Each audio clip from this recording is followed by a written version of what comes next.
Welcome back to Second and Short. It is Monday, December 30th, 2024, the penultimate day of the year. Last time we started off penultimate week in NFL. What are you doing over here? It's NFL Week 17. It's about to wrap up. Me and Colin are losing our minds because we're 20 minutes away or 40 minutes away from potentially the biggest game in recent Falcons history, and this guy's repping the enemy. He's literally repping an active player on this team. Reverse psychology. I guess. I've got Jaden Daniels in the Fantasy Football Championship, but I've also got Drake London. So maybe I'm doing a little bit of reverse psychology. I've also got a bet that involves Terry McLaurin on the line. So I have a bet that involves almost every starting offensive player on both teams. Look at that.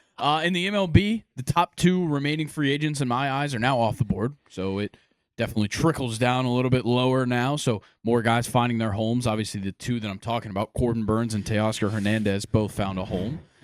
Bowl season brought us a lot of great moments. Obviously, the games don't matter. We all know that. But it's been close games. It's been excitement. Got some records being broken. Got some refs being broken. All sorts of stuff. We got the college football playoff quarterfinals Tuesday and Wednesday. We got one game New Year's Eve Tuesday. We got 3 games all day on Wednesday. We've got games. It's going to be a damn good time. Where will you be at on Wednesday, Grayson? I don't care where I'm at as long as my ass is parked on a couch in front of a TV. We have a comfy couch and a big-ass TV. Look at that. I wonder where I'll be. Before we get into anything, R.I.P. to Jimmy Carter. Is he the GOAT Georgian of all time? Gotta be. GOAT Georgian of all time. Sounds so stupid. But Gotta yes. Is he the Georgian of all time? He's in the Georgia Hall of Fame. For sure. Only president from Georgia. First ballot Georgia Hall of Fame. Came right back to Georgia after his presidency and has resided here until his death today. I feel like it's got to be Jimmy Carter. No, Kanye claims Chicago. He was born in Atlanta, but he claims Chicago. Ray Charles is up there. I don't think anybody can beat Jimmy Carter. I don't think anybody's beating Jimmy Carter. Hulk Hogan's from Florida. Lived in Tampa. I know it. I don't know if we should say this story. Hulk Hogan owes our grandmother $20. Wait, what? For some drapery that she did for his tour bus. Yes. Alan Jackson's up there. Alan Jackson. And so is Chris Tucker, but Alan Jackson's certainly up there. We're not going to do our Georgian Mount Rushmore. That might be a summer activity on this podcast. That's for a live stream. Yeah, Nathan, take a note of that one. Georgian Mount Rushmore. But for now, we've got NFL Week 17 this week. We got the MLB offseason to talk about, college football playoff quarterfinals, bowl season to talk about. And before we get into any of that, you got to make sure you're subscribed here on YouTube. You turn on those post notifications because got a video coming out tomorrow as you guys are listening. This will be like midday on Tuesday, final college football show of the year, the college football playoff special. I'm going to be talking about my thoughts on the first round. Jackie Robinson has been added to the conversation. I'm going to be talking about my top, kind of my takeaways from the first round, what maybe needs to change, talk about some, obviously, of the quarterfinal games I'll be previewing. I'll also be talking about my bracket all the way through to the end, and a little bit more full circle recap stuff. I've also decided that once the 12-team playoff is over, as soon as it is over, I'm going to be recording a video with all of my thoughts. What did well, what didn't do well, what needs to change, what I think will change, all that stuff after. It'll be its own video, separate. That's going to be like a 5-hour video. I hope not, but we'll see. Maybe I'll do a couple different parts. I might just have to split it into parts. I don't know. But it won't be on the podcast. I want to keep that one separate. So, and with that being said, on. Make sure you're subscribed here on YouTube. Turn on the post notifications. Give us a like on this video since you're watching. Give us a comment. Let us know which pitcher the Diamondbacks are going to trade off since they signed Corbin Burns. I already know. We'll talk about that. If you're on the podcast platforms, rate 5 stars. Give us a follow on there. Colin is extremely excited for the NFL, but I have one more thing to say. Make sure you follow us on Instagram. Stay up to date with all of our socials, and join the Second and Short subreddit, r/2ND, 8ND, short. Colin. I'm crashing out right now. Are you ready for NFL Week 17? Okay, we're starting on Thursday night. We already recapped the Christmas games. If you want to hear our recap of it, me and Luke covered it on Friday's episode. Fuck those games, bro. Go back and listen to them. They were fine. Nah, I didn't watch a single one. Whole lot better than Thursday Night Football. What? Seahawks 6, Bears 3. My first note, abolish Thursday Night Football. Literally get rid of this. Take it off Amazon Prime. If you haven't seen the clip of John Gruden talking about why Thursday Night Football is the worst, please go watch. He said it while he was on Pardon My Take a couple weeks ago, and he's so right. Teams shouldn't have to do this short week. It just should not have to happen. It's always non-entertaining football because they're on short rest and they don't get to game plan all week and all this stuff. It makes no sense to play Thursday Night Football. As much as we appreciate the fact that we get a football game in the middle of the week or at the end of the week, I'd rather just have another game at 4 o'clock on Sunday. That or just keep 2 Monday nights. Yeah, 2 Monday nights is great as well. But Thursday night does not make sense to me unless the two teams are coming off buys. Yeah. It's the only way it would make sense. And this is what we got. And never put this matchup together ever again. Yeah, a Seahawks team that is just, I don't even know. They're as inconsistent as it comes. They snuck their way into an above 500 record. Yeah. That is like the best way I can put it. Yeah. Because if you actually watch this team play, they are so bad. Yes. And they are. And their defense sucks. And that's why it's insane that they held the Bears to 3 their points. defense is broken. Yeah.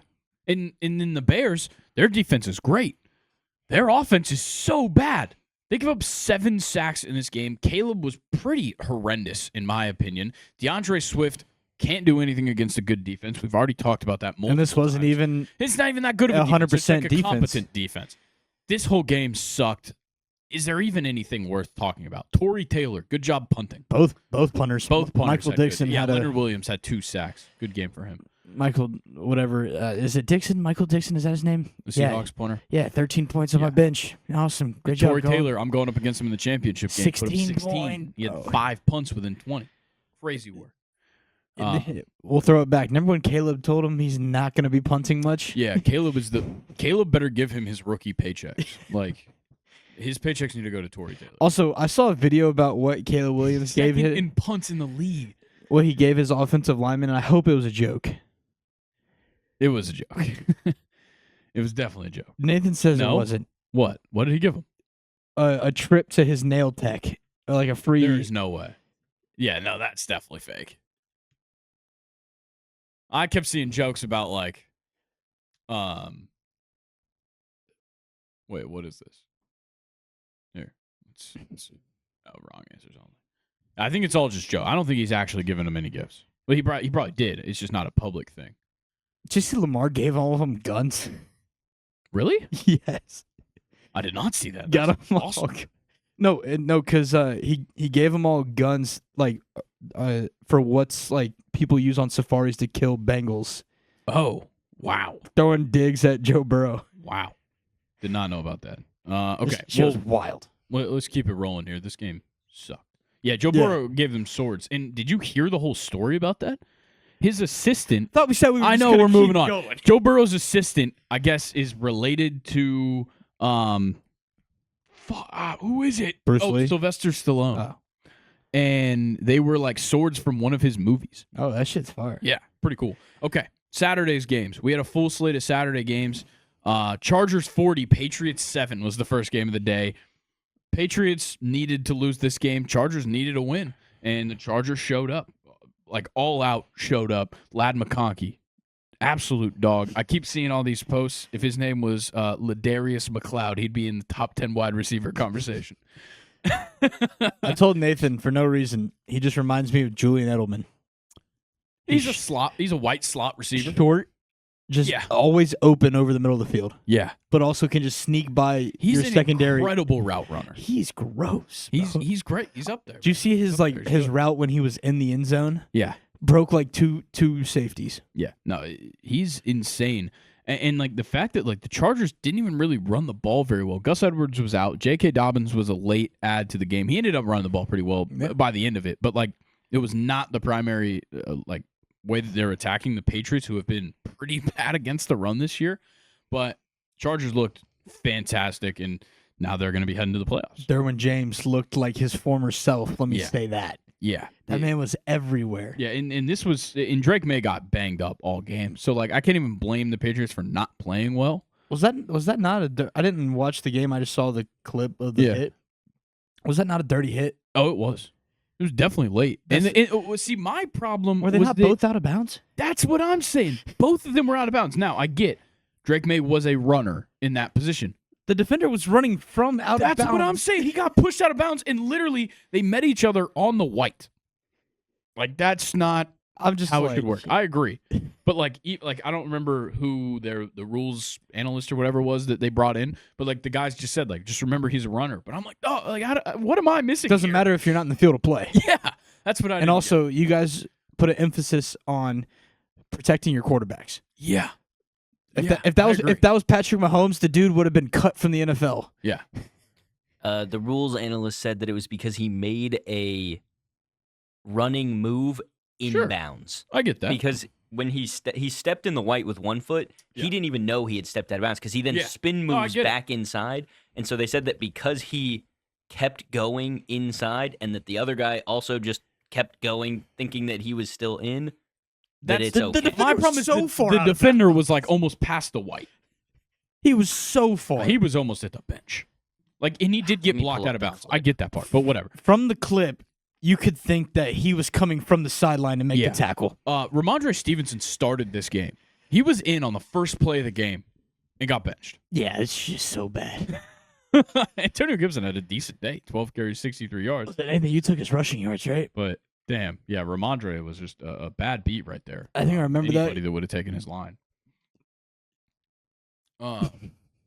Yeah, like Drake May got hurt, so like I don't really want to knock him for this performance. Herbert was awesome. Herbert has looked good. At the end of the season, like he looks insane. And ever since that Ravens game, that game against the Ravens was huge. Harbaugh looks like he's settling in quite nice. Oh yeah, I think they're a team that is potentially primed for like a decent run this year in the playoffs. Dark horse. They are definitely my some of those top teams in the AFC are starting to slip. Yeah. Speaking of the top of the AFC, well, not the top of the AFC, but the AFC playoff picture, the Chargers got to hold on to their spot because of the Bengals in the next game of the day. Broncos 24, Bengals 30 in overtime. This game was awesome. I was losing my freaking mind the whole way through this game because I've got Jamar Chase and Chase Brown in fantasy, and I'm in the championship, and I had a parlay with Bo Nix over passing yards. Line was 240. And I was like, it's probably chalked. Like, he doesn't have the numbers. Well, then he gets a 40-yard passing touchdown at, like, the end of regulation, and all of a sudden he's at 200 yards, and I'm like, we're going to OT. Like, this could actually happen. But at the same time, I'm like, I still need some more points out of Chase Brown and Jamar Chase. Well, when the Bengals got on the field, Chase Brown got hurt on the last play of regulation. So they go to OT, and Chase Brown's not playing. They're playing Khalil Herbert for all of OT. And they're also just not playing, or they're playing Jamar Chase. They're not throwing to Jamar Chase because Riley Moss had maybe the worst game I've ever seen played at corner, lined up with T. Higgins on like probably 85% of snaps. T. Higgins had 11 receptions, 131, 3 touchdowns, and like 50 of those receiving yards and one of those touchdowns was in OT. It was actually unbelievable how bad Riley Moss was in this game. It's just like the worst team you could possibly come back after an injury. Yeah. And play. Yeah. Coming off an injury, this is the offense you do not want to be going up against, especially as a cornerback too. Pick your poison. Because like Higgins, Jamar Chase played fine. Jamar had really one big play that kind of set the tone, but like 15 targets, 9 receptions for Jamar isn't like a fantastic day. First quarter, he held Jamar to 7 receiving yards. Yeah, here's what Riley Moss said after the game. Sometimes you eat a poop sandwich. I believe that would be a shit sandwich because they edited it in poop. And you've got to own it. This isn't the first time that's happened in my career, and it's probably not going to be the last. The great ones are able to come back, be gritty, and push through. Moss was in coverage on T. Higgins for 7 of the receivers' receptions that went for 101 yards and 2 touchdowns. Oh. See, that's fucking horrible. That is horrible.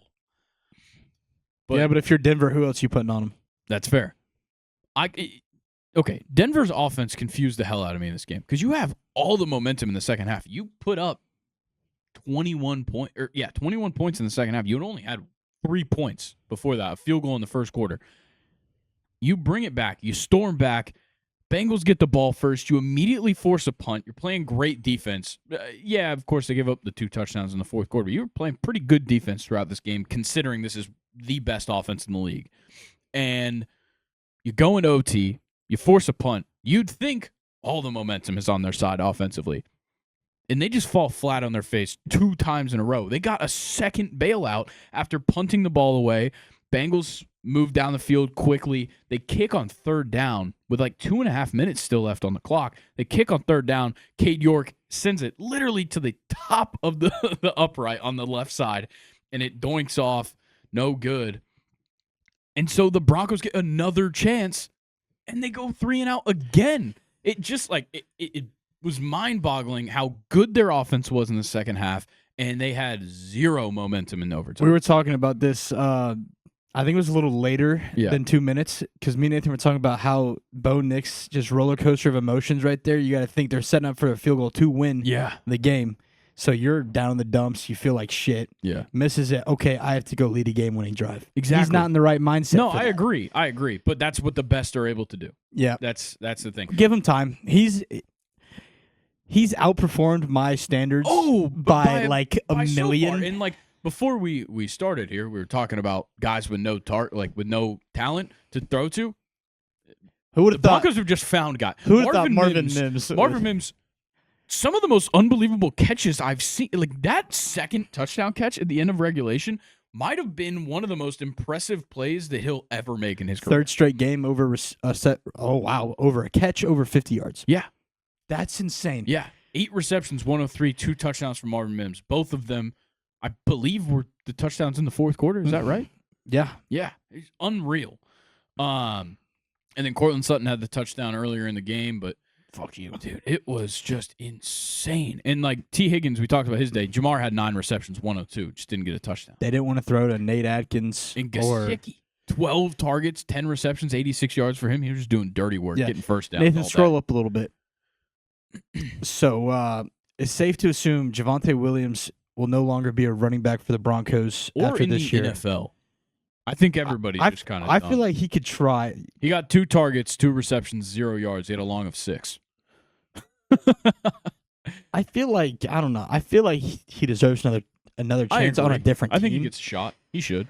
He got screwed by that injury. There's just no way you can tell me Audric Estime is better than Javonte Williams. I think he's really good though, and they play very different. They're very different running backs. That's what I will give him. Javonte Williams gives me more of like a Rashad White vibe. Yeah, I agree. Very effective in the receiving game, but can also run the ball. Yeah, I agree with that. Anything else we need to talk about here? Touchdown drive by Burrow and Higgins. Zach Allen, 3.5 sacks. Oh yeah, 3.5 sacks by Zach Allen's crazy. Jonathan Cooper 1.5 sacks. DJ Jones had himself half. Was that 6 what? Dondra Tillman had a sack. 6 QB hits? Yeah, 6 QB hits for Zach Allen. That Burrow, defensive line looked unbelievable. Joe Burrow hates Zach Allen. Yeah, 7 sacks in total on Burrow. Crazy. All right. Anything else? Nope, that's it. Move on. Thank you. On to Sunday's game. Nope. I almost missed another one of the worst games of the week. Also, wait, before we go, Denver has to beat the Chiefs to make the playoffs. Denver has to beat the Chiefs in Week 18. All right. Cardinals 9, Rams 13. Yeah. Highlight of this game, Trey McBride scored a touchdown. Exactly. Trey McBride, and also had a very good game after last week. 12 receptions, 123 and a touchdown on 16 targets. Kyler finally redeeming himself. Marvin Harrison Jr., decent game as well. He had 10 targets, 6 receptions, 96 yards. On the Rams side, it was all Puka. Like I've been saying, Cooper Kupp literally can't do anything. Literally just Puka Nacua. Yeah, that it's is just literally Puka. it. 10 receptions, 129 for him. What did the running game look like for these two teams? Because early in the day, or like halfway through the day, we get the news Trey Benson's not playing. Yeah. By halfway through the first quarter, James Conner's out of the game. He never should have started in the first place. He never should have played in the first place. They were both questionable coming into it. Trey Benson gets out or is out, and then James Conner gets re-injured immediately in that game. I don't even know if he was necessarily re-injured. I think he just realized, like, oh, this is way worse than it seemed in pregame. So then you're left with Michael Carter, and then, of course, you still have Kyler Murray. But they couldn't really run the ball well, and the same goes for the Rams. Michael Carter didn't run horrible. No, Michael Carter didn't have a bad game. It's just they kind of needed to throw the ball when they were down 10-0 at the half. Yeah. Kyron had a fine day, 13 carries, 56 yards, and a touchdown. It's not bad, I guess, to his standards. Maybe it is. It's just not a lot of carries for him. Usually he's like 23, 24. Yeah, that was the one thing about this game that surprised me a lot is that the Rams weren't trying to run the ball a lot. Obviously, they didn't get like a big lead or anything. 10-0 at the half is great, but the Cardinals came out pretty quickly and scored that touchdown with Trey McBride. So it kind of made the Rams have to stand on their feet, but I thought this game was just really bad. I went to sleep after the first quarter. I wasn't really paying attention to it. So Nathan left me alone in the living room, so I was just like, fuck it, I'm going to bed. Yeah, well, people being in the living room hasn't stopped you from falling asleep. Okay, we can move on from this game. There's really nothing. I was really tired that night. I know. All right. No. Jets 14, Bills 40. Getting into Sunday's games. Aaron Rodgers is just retire, bro. It's bad. You need to stop. Yes, that is true. No, they did not play down to the Jets level. 12 for 18, 2 picks. Also, looks like we have a QB battle for the Buffalo Bills. Tyrod Taylor had a damn good day. No, I'm talking about Mitch Trubisky. Should be the starter for Buffalo. You said the Bills. I was just ignoring what you said and saying Tyrod Taylor had a good day. 11 for 14, 83 yards, 2 touchdowns for Tyrod. Can we give Jordan Travis a shot? Please? Can he walk? Yeah, he can walk. Yeah, he'll be fine. Josh Allen, 16 for 27, 2 touchdowns. Not necessarily a great day for him. Passer rating of 104.2. That kind of tells you the story. Mitch Trubisky, 1 pass, 69-yard touchdown. Unbelievable. Yeah, it was to someone I've never heard of. Of course. Tyrell Shavers. Yeah. Out of Middle Tennessee State. 6'4", 211. Undrafted free agent. Tyrell Shavers. First catch of the season. Yeah. First career catch. 69-yard touchdown. Yeah. I feel like Tyrell Shavers is in line for a hell of an endorsement deal from a razor company. Just go to the Patriots and Gillette I think Manscaped is probably more in his realm by popularity standards. I don't know.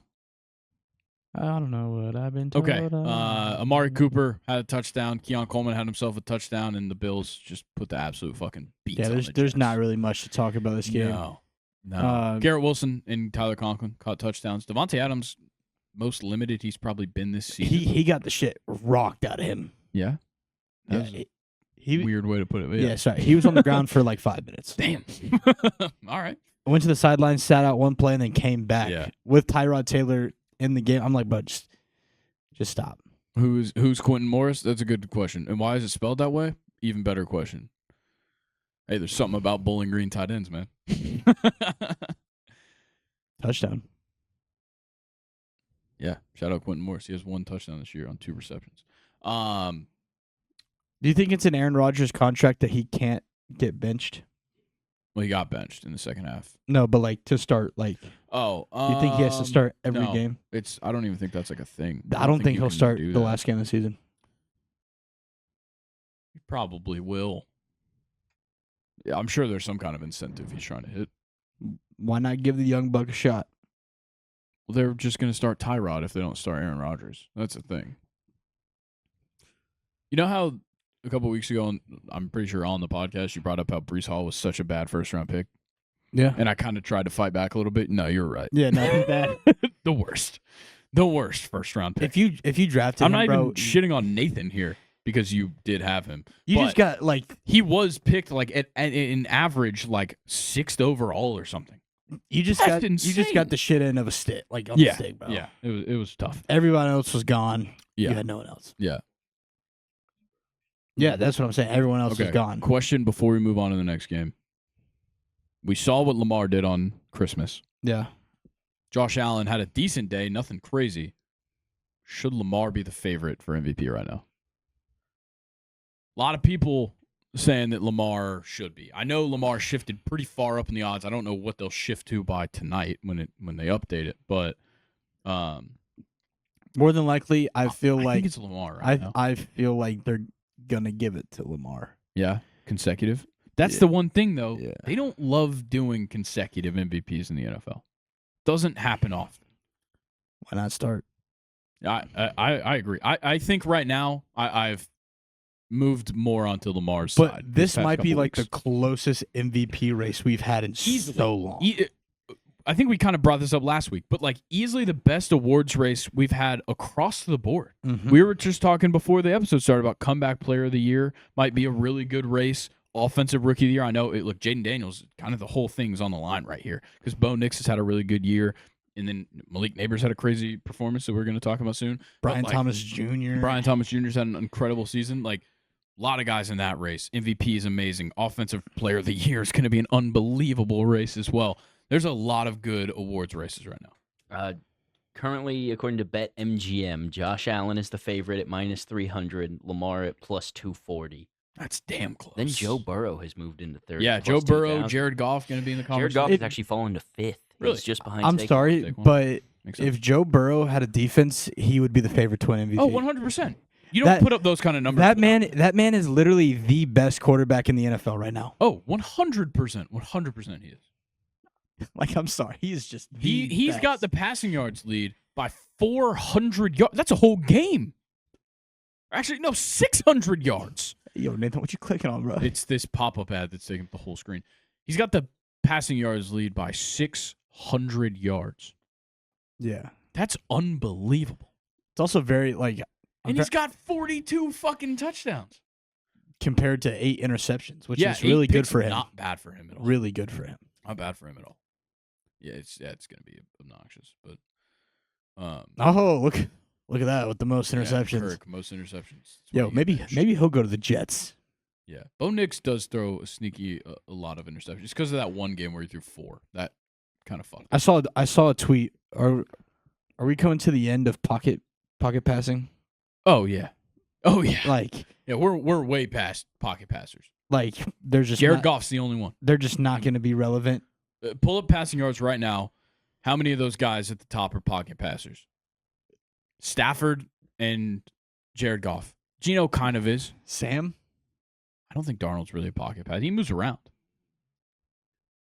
Yeah, that's what I'm saying. Because I'm not saying they're runners. Yeah, but Mahomes, Mayfield, Darnold, even Geno and Burrow for that matter move around in the pocket a lot. Yeah, Jared Goff and Matthew Stafford are the only guys in the top 10 that don't move around a lot in the pocket. I think a lot of what it is that defensive linemen are getting really good at pushing the offensive line back. They're extremely athletic and they're fast. Yeah, they're getting faster and faster every year. Exactly. Yeah, and bigger and stronger. So they're pushing guys back and putting the pressure and making the quarterback move. Last week in Eagles Commanders, they kept talking about if the Eagles keep getting behind Jaden Daniels, he's just going to run. That wasn't a problem for a long time. If the edge rushers got behind the quarterback, the pocket's going to collapse on him. Now, if the edge rusher gets behind the quarterback, well, that just means there's a hole open. I think a lot of it, too, is that edge rushers aren't, or I guess it's more on the offensive line, they're not keeping them in front. No. And they're keeping them around. Yeah. It's like there's a circle so much back faster. there. Yes, it's like there's a circle back there as a figurative pocket, and they're just keeping that circle protected. Which is their job. Yes, but at the same time, you should probably just try to keep them in front. It's a lot easier said than done. Yeah, of course. I can't do it. It's going to make drafting certain positions a lot more different. That's why I don't know why anybody ever questions the reason that offensive tackle or offensive linemen are the third most drafted position group in the first round behind quarterbacks and wide receivers. Yeah. Because that is such an essential position. Yeah. It really is. And listen, I don't blame them for holding. Because it's difficult, man. I'm sorry, but if I'm lined up with Micah Parsons, I'm holding the shit out of him every fucking time. Yeah. Defensive rookie of the year, Jared Verse. Wow. That's surprising. Jared Verse is favorited by a decent margin. He's -550. Well, Next is Quinyon Mitchell at +400. Yeah, he probably makes some. Then it drops all the way to Chopper Robinson. All right. Real quick, we're going to move on as soon as I say this. How right was I about Quinyon Mitchell? Guantanamo Bay. Dude, I was high on him the whole time. I was there too, man. Yeah, but I had him over Terry and Arnold by leaps and bounds. Yeah, but the only reason I had Tyrion Arnold up there is because you're biased. Last thing, real quick on favorite stuff. Yes. Motherfucker. You had talked about Jaden Daniels and Bo Nix being close. Jaden Daniels is favorited -1,000. Bo Nix is +5,000, and he's in third behind Brock Bowers. Jaden's gonna win. Yeah, he's got it. I didn't even think about Bowers when I was talking about that, but Yeah, it doesn't even feel like he's a rookie. He's that good. Couldn't get in the end zone today, huh? No. Well, he could. Just quarterback couldn't. That's insane. Caleb Williams and Brian Thomas is insane. Like Joe Alt should have moving on. more better Raiders, odds than Caleb Williams. 25, Saints 10. We were just talking about how Brock Bowers couldn't be found in the end zone.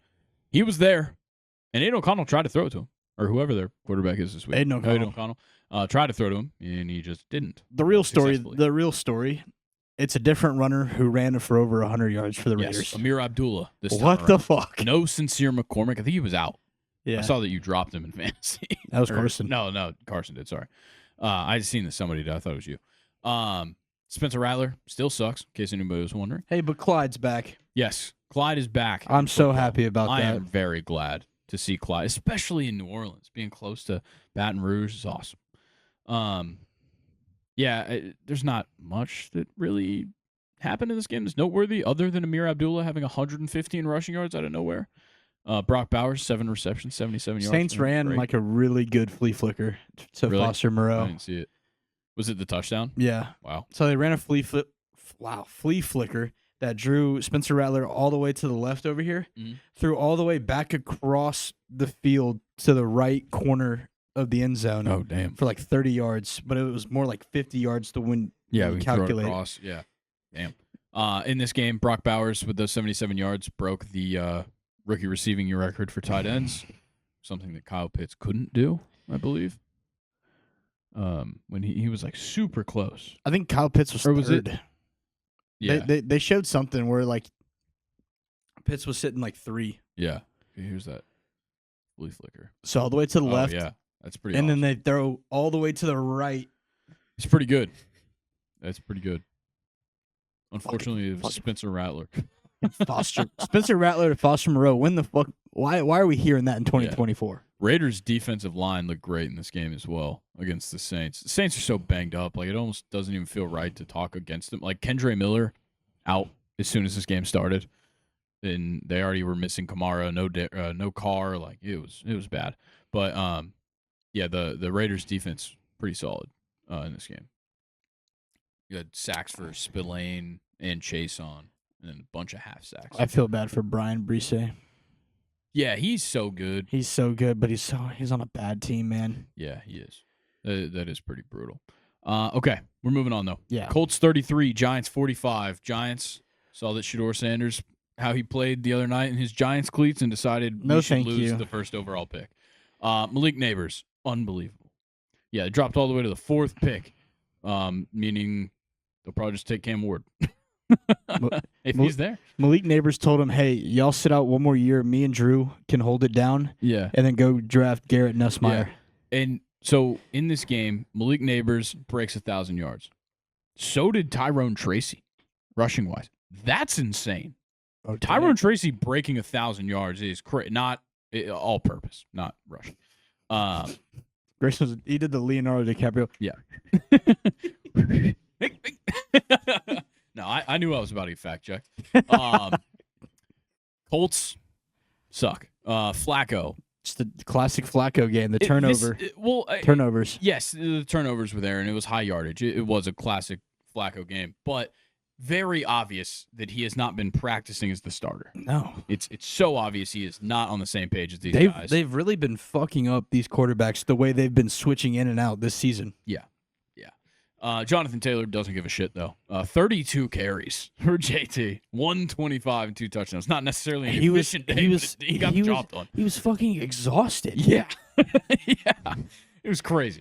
And, he only had a long of 26, so it's not like he, broke off something crazy. They ran the ball on 6 straight plays at one point. That's insane. And one of it was like a 26-yarder. Yeah. And they were running a hurry up. Yeah. Okay. Explain to me. Drew Lock, 5 carries, 0 yards, and a touchdown. He kneeled 4 times. Okay. So the original stat was 2 carries, 4 yards. Okay. And a touchdown or something like that. Yeah.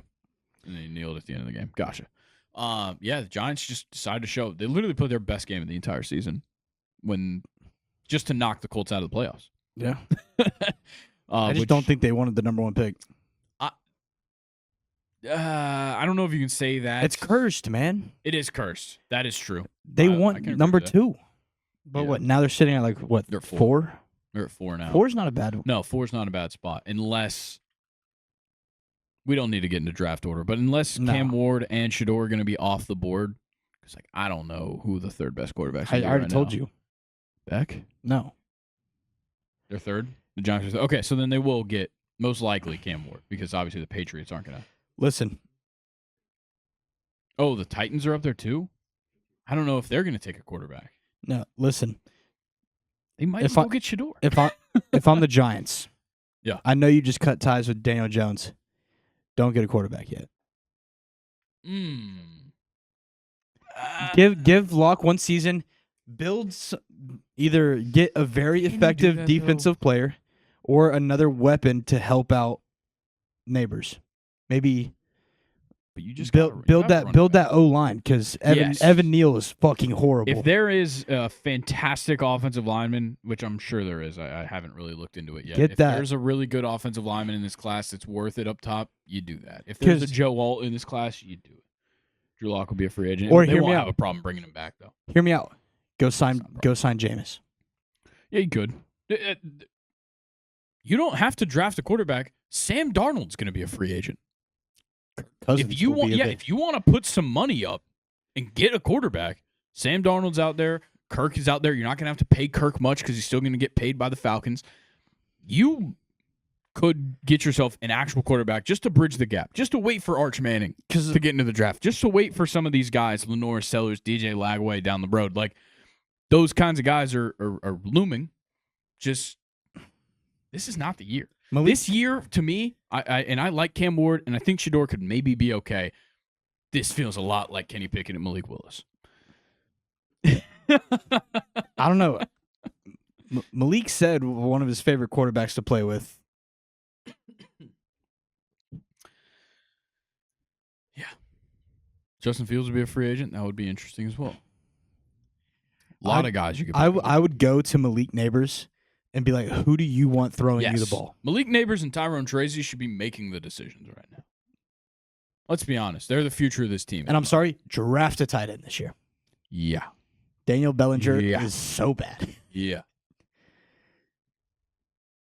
They're not picking Zach Ertz. No, draft a tight end. Draft Harold Fenton at the beginning of the second round.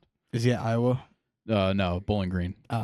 He's pretty much a wide receiver. Draft, we saw how that turned out with Atlanta. Brock Bowers. No. Not a tight end. He's just white. Lad McConkey's just white, not a tight end. Whoever's close. Whoever's graduating from Iowa, just go pick him up. That's true. Yeah, I'm sure Iowa's got a guy. Penn State. All right, next game. We don't have to talk about next game. Cowboys 7, Eagles 41. Oh fuck. Saquon broke 2,000. All right, next game. Huge second half for him. Kenny Pickett got hurt in this game. Tanner McKee comes in. His first snap in a football game for like 2 years since he was at Stanford. Comes in, just kind of held shit down. 3 for 4, 2 touchdowns. I was going to say 4 passing attempts, 2 touchdowns. And one of his incompletions was into the end zone. That catch was sick. Yeah. Saquon, 31 carries, 167. Also, is that Tyrion Davis Price. Sorry. Yeah. They give up on Will Shipley already? Yeah, they did give up on Will Shipley. Shout out LSU, though. Interesting. Yeah, the Cowboys had nothing from the jump. Started off, they threw a pick 6 early in this game. It just, first points of the game. Pick 6 on the Both of Cowboys Cooper Rush's picks were to C.J. Gardner-Johnson. Yeah, C.J. Gardner-Johnson has just decided to have an awakening these last 2 weeks because he had a good week last week too. That second pick was so bad. Yeah. Literally, there was 3 Eagles that could have caught the ball. Yeah. Look, things have gone to shit when Trey Lance comes in the game. Did you see that A.J. Brown chucked Tanner McKee's first ever NFL touchdown? Yeah, and then he went and got it. No, they sent that one dude who had the controversy on the sideline. Big Dom. They sent him to go get the ball. Yeah. Yeah, and then A.J. Brown gave the guy his jersey. Jersey off his back and signed it. Pretty awesome. That's pretty. Good dude. I would assume there was nobody with a good game in the receiving game. Devontae Smith. Yeah, Devontae Smith had 2 long touchdowns from Kenny Pickett. Almost had 3. Or one of them was from Kenny Pickett. One of them was from McKee. Almost had 3. Got down at the 1 yard line. Yeah, that one. That's why I thought it was 2. That would have been a 50-yarder. Yeah. Crazy. Yeah, not really much else to say. Just Saquon needs 101 yards next week. Also, Grant Calcaterra had a phenomenal catch. Yeah, what? Just 1 reception. It's just like, what the? Sorry, Dallas Goedert, you might need to find a new team. I don't know about that. I don't know about all that, but we'll pump the brakes there. Jalen Tolbert scored a touchdown. No, yes. Start with the Jalen counter. Jalen Tolbert. Ding. Yeah. Jalen Brooks got ejected. Yes. Yeah, Jalen Brooks got ejected. Okay, we got 2 different sides here. Ding. Next game. Panthers 14, Buccaneers 48. Lots of Jalen's in play here. Jalen McMillan had a great game. I know Jalen McMillan had a great game. Jalen Coker did not. Put another one up for the Jalen's. Jalen McMillan. All right. How many? Yeah, 5 receptions, 51 yards, 2 tutties. Now the left side. That's 3 for Jalen McMillan. Jalen Coker. Jalen Coker. Boom. Doom. 2 receptions, 35 yards for Jalen Coker. Any other Jalen's? Go to the defense. Jalen. No, not Jacoby. Jalen. No, not Vita Vea. Jalen. Nah, no Jalen's. No, not LeBron. We could do a LeBron counter if we want. 1. Ding. All right, back to the offenses here. Bucky Irving, you are a god. But if Bucky Irving did this all year, he's better than Saquon. It's the Panthers. Let's not get ahead of ourselves. Bucky Irving does this every week, though. He does. Really? Not the 1 week that I picked him for the parlay, but Bucky Irving's been insane. You can't take that away from him. All purpose as well. Grayson, if I'm not mistaken, pretty sure, back when we were doing the draft, you weren't very, very fond of Bucky Irving coming to the NFL. And I'll admit it. Eat your words. I will admit it. Also, I'm big into I'm deep in Bucky Irving propaganda on social media. I see so much. I'm pretty sure you literally said like Bucky Irving might be one of the worst running backs out of this draft class. There's no way. We need to pull the clip. I might have said that about like Audric Estime. No, I don't know about that. You were preying on Bucky Irving's downfall. I'm sure I wasn't a fan. Also, if I said it after the draft, it's because he's a Buccaneer. I don't know. All I know is that wow. Yeah, Bryce Young had a decent day. I'll give him that. Decent. Listen, what did you say earlier? He throws a bad ball a lot of times. Yeah, a lot of times. He struggles to throw a spiral. Maybe because he has to jump when he throws just to get it over the offensive line, but it's just like... Yeah, I don't know how we missed this part, but Baker had an insane game.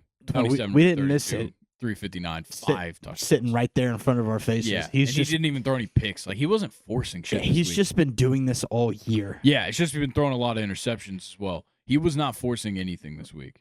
Oh, shit. He got it? Oh, that's not updated? Are we sure? What, for 1,000 yards? Yeah. Check the game log. It should have it all added up there. I'll check Price Picks. No, he's at 915, right? That was his first game. Yeah, so he's at 915. So Mike Evans needs 85 yards to continue a streak all the way back to his first season playing at Texas A&M of 1,000 yards every season. If he doesn't get it, we know why. It's because Colin bet on him. He also missed multiple games. So that's also the problem. And yeah, because he got hurt in the game against Baltimore, and then he missed like a month. Yeah. All right, so here's what I need in the last weekend of the season. Tyreek Hill needs a lot of touchdowns. Tyreek Hill needs 4 touchdowns. Mike Evans needs like 300 receiving yards. Lamar Jackson just needs 1 rushing touchdown. That's it, just 1. Okay. Dalton Schultz needs 2 receiving touchdowns. That's not happening. It's not happening. It could. It's not. So could Tyreek Hill 4. Honestly, yeah, it could. Yeah. All right, here's the easiest one that's going to hit. Will Levis, 6 touchdowns. Yo, dude, money. Cash that one already. Go ahead and write it in. Spend that money. You'll make it back. I remember I made this on draft night. Oh man, yeah, that's brutal. Shout out Adam Thielen, 5 receptions, 110, 2 touchdowns. Dude, Adam Thielen. How is he still this good? How is he move? Like, how is he getting by secondaries? I don't know. He is 34. Damn near 40. 11th season in the league. Crazy. All right, let's move on. Titans 13, Jags 20. Let's make this one quick. I hate these two teams with a burning passion. I like 2 players on combined both teams. Yeah, BTJ, Mac Jones. I like that. I'm not choices. I'll say 3. I like Tajay Spears. Yeah. He looks like a little bobblehead. He does. Yeah, with the Guardian cap on too. Yeah.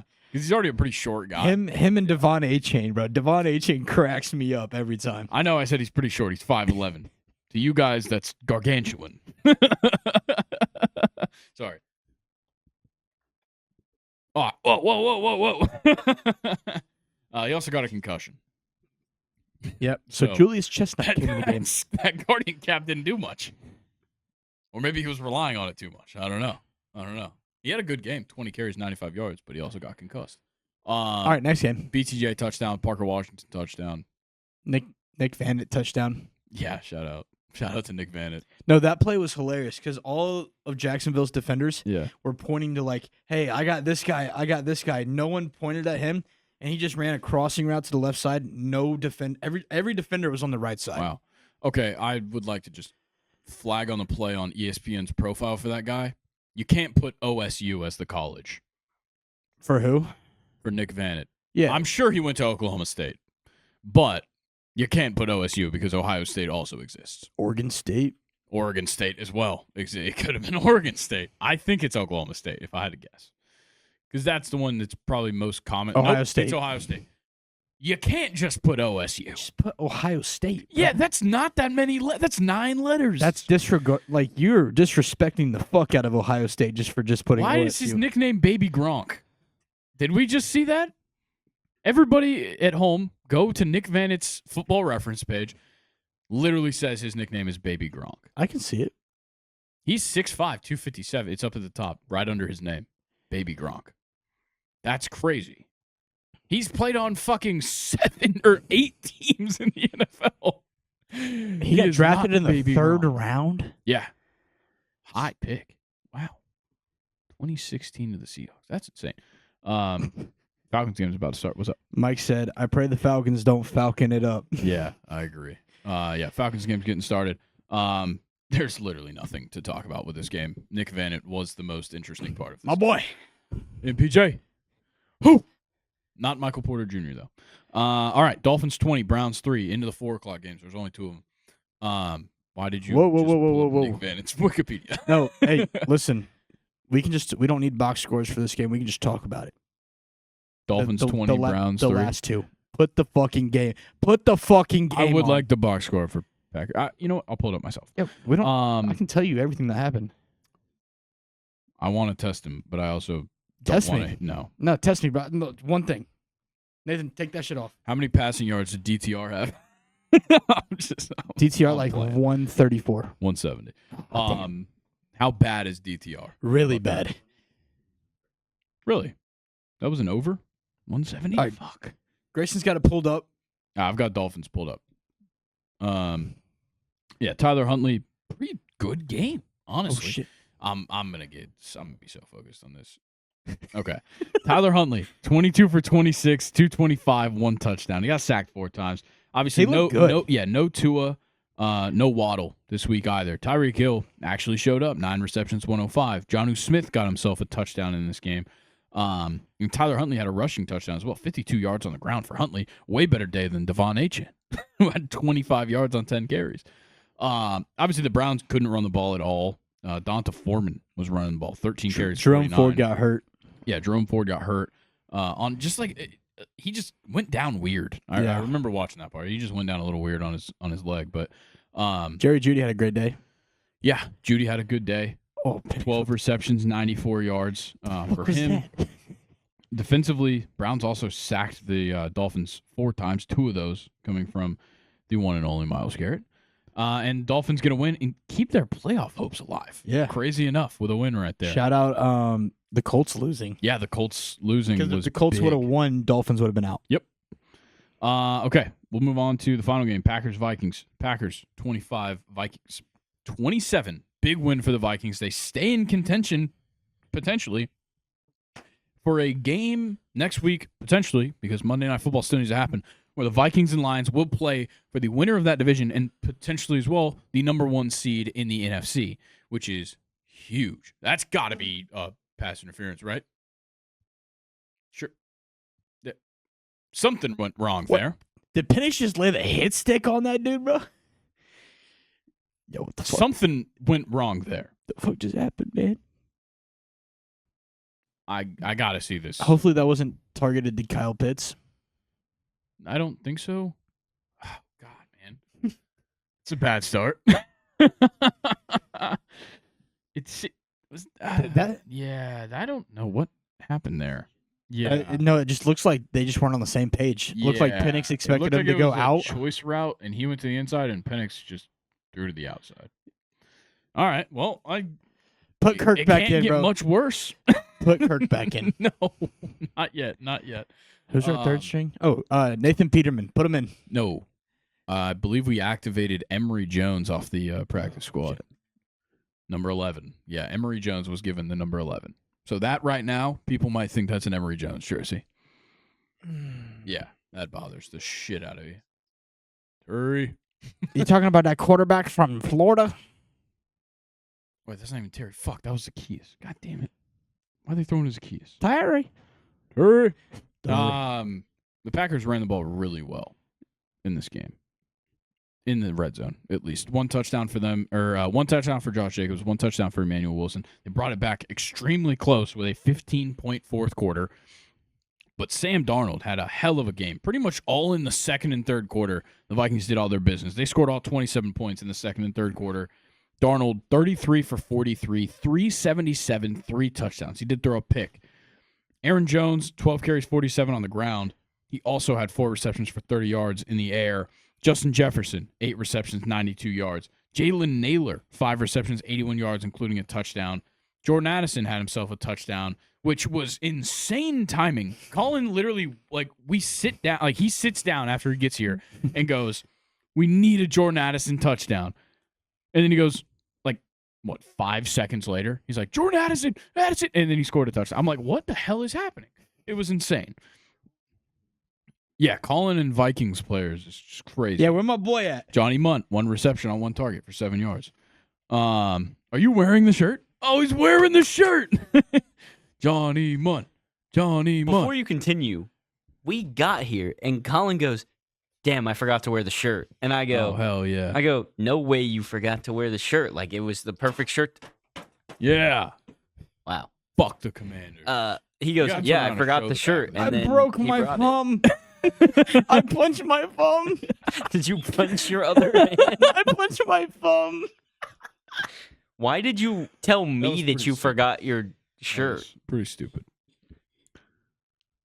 Was this just a long bit? Can you even see that, or the Coke bottle blocking it? There you go. Okay. Yeah. Munt. He's munting. Everybody watch out. The Packers' only passing touchdown went to Malik Heath. Dude, this shit's throbbing. Pause. Yeah, this is getting out of hand. Josh Jacobs lost a fumble in this game. And, oh my God. Is that fucking James? No, that's Zach Ertz. That would have hit. I need Jaden Daniels to throw touchdowns. That would have hit. Anything else we need to talk? This was just a super close. Oh, Will Reichard missed 2 field goals. One of them from 57 hit the crossbar, and then the other one, I think, from 43 later in the game. So that would have been a little bit more decisive. But, yeah, this game, it turned extremely good. At one point, it just seemed out of the Packers' reach, but they had a fantastic second half. And like I said, that 15-point fourth quarter was huge. But Vikings get the win, keep the number 1 seed hopes alive. All right, Falcons Commanders on the TV right now. And, fucking Jameson Crowder. I believe so. Reception for my Jameson chair's Crowder doing the thing again. It is. I think you maybe just moved around a little bit too much there. You're going to need to fix the chair. While you fix your chair, I'll talk about what's going on here. Yeah, Michael Penix already threw an interception. He had 2 completions, 2 for 4, 10 yards, threw an interception on what just looked like a blown choice route, miscommunication between him and I don't even know who it was targeted for. Chris Blair, I believe. Why is he in the starting? That's a very good question. On the Commanders side, my thing just updated early. So, yeah. Touchdown pass. Jaden Daniels to Olamide Zaccheaus. Really? Why has it got to be Zaccheaus? I loved him when he was a Falcon. I need to check something. Why does he have to be the one that's putting the nail in the coffin? Yeah, 3 touchdowns in 5 quarters. Unbelievable. Shout out Zaccheaus, but also fuck you. But shout out Jaden Daniels for getting me fantasy points. Fuck, I didn't think. We're gonna win that ship, boys. We're gonna win that ship. Maybe. As long as Jared Goff, George Kittle, and Amon-Ra St. Brown don't put up like 100 points. Yeah, not much has obviously happened. Quan Martin with the interception on Michael Penix. We'll see what happens. We'll obviously keep you all updated because it will be on the TV for the rest of the show, except for maybe a little bit of college football. Okay, Monday Night Football. Colin, what's your prediction? Lions, 49ers. Lions 48. 49ers 13. I thought you were going to do 48-49. Okay, yeah, if you want to hear my prediction, go to Friday's episode. Okay. But what? Say it. I don't remember what it was.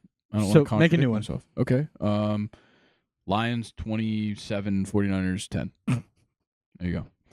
MLB offseason news to talk about. And it begins with the Diamondbacks picking up their third Corbin. Well, third Corbin in 2 years. Corbin Carroll?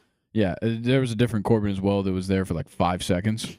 Didn't overlap with Corbin Burns, though, in that year when Corbin Burns got pulled up at the end. But the only 3 Corbins that have played in the MLB, Corbin, have now all played for the Diamondbacks. Corbin Burns, 6 years, $210 million. The biggest thing is, what is Arizona going to do with all this pitching?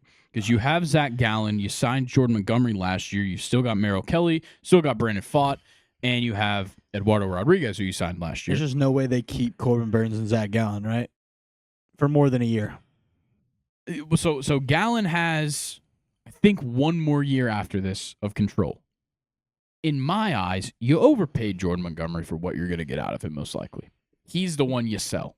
He is the one you trade off, if anything. Well, so what? He sat out and had an injury, right? Yeah, he sat out. I would hold on to early him because he didn't sign until spring training. I would hold on to him for 1 more season. Yeah, but the thing is how can you give up Gallen? He's a year removed from Cy Young. Don't give up Gallen. Give up that.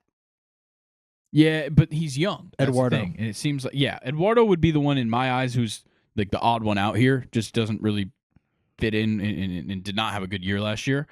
But you still need a lefty. That's the issue. They keep running into issues where it just makes sense that Montgomery or Gallen should probably go. And you're paying the most for Montgomery, but you're definitely going to get the best value out of Gallen for sure. So I think it's very tough to say. I don't know. I feel like in their division, you have the Padres, you have the Dodgers. Yep. And Giants. You have the Giants, who may or may not be good this year. Yeah, who knows? They're in conversations with some guys, and they got Adames. We say this shit every year. We're like, oh, the Giants might compete this year. I'm just saying. They're building something. I don't know if it's good. You need to keep Gallen. You need to have the best pitching you could possibly have if you're. Well, he's already shown that he can carve up. Yeah. Any team. Exactly. I agree. I think you have to hold on to Corbin Burns and Zach Gallen. And if anything, at the end of this year, you need to extend Zach Gallen. You can't let him test free agency, or you're going to be the ones getting screwed. No, 100%. So yeah, I don't know who it's probably going to be or who it's going to be. I would probably say Jordan Montgomery, but I also just keep seeing people saying like it's Gallen or Montgomery. So we'll have to see. The other big move: Dodgers signed Teoscar Hernandez to a 3-year, $66 million deal. Very friendly. Very friendly. I think he just wants to keep winning. Yeah, I think that's the big thing. He's got a 4th-year option for $15 million as well. Teoscar Hernandez is perfect for that lineup as well. He probably heard the Blue Jays wanted to get him back. Yeah. So he was like, I'll stay for less money. Exactly. It's just like, don't send me back there. Exactly. Oh, one thing I forgot to mention with Corbin Burns, the Giants and the Blue Jays offered him more money. Oh, go. Good shit, Bijan. Good run, Bijan. Mustard. The Giants and Blue Jays offered him more money than the Diamondbacks, but because of the taxes, he's going to end up taking home way more playing in Arizona. At least, obviously, home game-wise because of jock tax and stuff. Shit's so annoying. It is pretty annoying. I remember we talked about that. What, jock tax? Yeah. Yeah, in one of our shout out Dr. DeMartini. Yeah. Yeah. Oh shit. Yeah, Teoscar Hernandez. Fantastic. Oh yeah. Oh, I dropped it. Get him off the field. Get him off the field. It's too late to cut somebody. Was that Chris Blair again? No, it was Hodge. Kadero Hodge. Fuck. Come on, Kadero. You gotta hold on to that. It was a hospital ball, but damn. Lucas said. What did he say? It's the wrong through as well. Drake London, right now, please. Yeah. Okay. Yeah. Teoscar Hernandez, fantastic pickup for the Dodgers. It makes sense to keep him. Yeah. Tigers signed Gleyber Torres to a 1-year, $15 million deal. This was weird. Yeah, I agree. Oh, shout out Kyle Pitts having a good play. Nathan, tell me how many yards that was. So Gleyber gets a 1-year, $15 million deal. 23. He's gonna play. He's gonna play second base. Colt Keith will move to first base, which is kind of an odd move, I would say. I think that's weird for Colt Keith to go to first base. Torkelson just going to DH? DH. He sucks at first. Yeah, but he's tall. Yeah, I know. But Colt not as... Yeah, but Colt is way better glove. Yeah. But Gleyber will play second base. My biggest question is, does this take them out of the running for Bregman, or do they keep pursuing him to play third? I would still go after him. I think A.J. Hinch wants him. Obviously, coached him back in the day with the Astros. But Bregman's obviously not going back to Houston. No. That ship has sailed after you pick up Walker and Paredes. So he's not going back to Houston. Doesn't have a lot of options. Yeah. But he did say he'd be willing to play second base, so that opens the door. I still think the Tigers are the best fit for him. It just makes the most sense for him to go there, keep playing third base, and play for his former manager. Just keep building that lineup, man. Yeah, you guys are getting somewhere. It's getting there. The Cubs acquire Vidal Brujan from the Marlins in exchange for Matt Mervis. I don't hate first baseman. Yeah, I think both of these moves, both these guys, former top 100 prospects. Vidal Brujan was a fantastic prospect coming up. And I think both of them, it's a utility infielder and a first baseman who go to these new respective teams and probably get at least a shot at playing a little bit. That's kind of all I see this move as. And kind of just my only question, there's no other big moves. What does the outfielder market look like now? The Teoscar's off the board, so no more, great corner outfield. Yeah, Belly's really gone. Just Santander in the free agency wise. Santander's the clear front runner. How has he not gotten? I think he might be asking for a lot of money. He's an RBI guy, and those guys. What in the fuck is Penix doing right now? I think that was just a throwaway pass. I don't think he saw anybody open.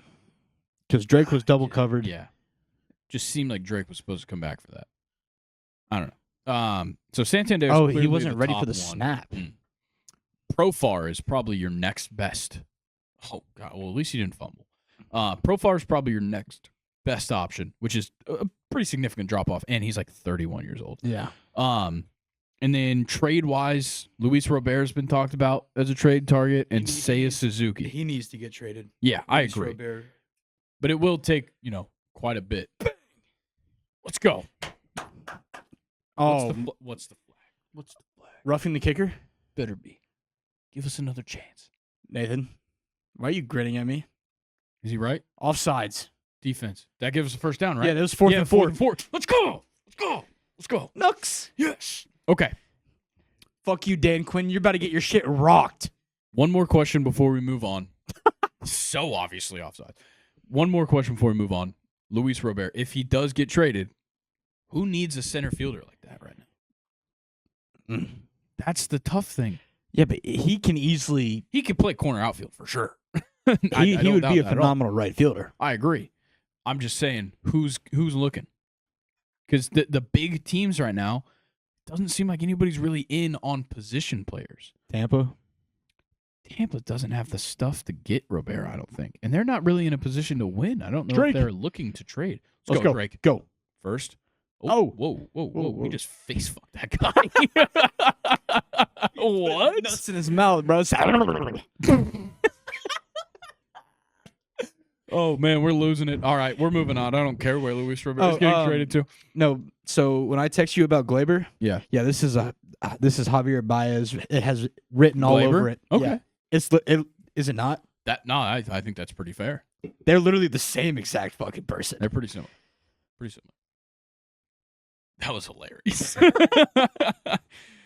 All right, let's see what happens here, and then we'll start talking about college football. Come on, Penix. Oh, Dijon. Dijon. Okay. College football time. Let's talk about the college football playoff quarterfinals. We're finally previewing them. Why do I keep doing it? I don't know what that is. It's like an anime thing for like I love you. Oh, all right. Weeb? I'm talking. It's a heart? Oh, I guess. I don't know. I saw it in Squid Games. If y'all know what I'm talking about, Thanos. Okay. Shout out K-pop. I don't know if you know. That's race. That's got to be. No. Is it? What? No, I'm singing a song. Yeah, Japanese and K-pop is different. Sorry, that's just the first thing that popped in my head. That's fair. Oh!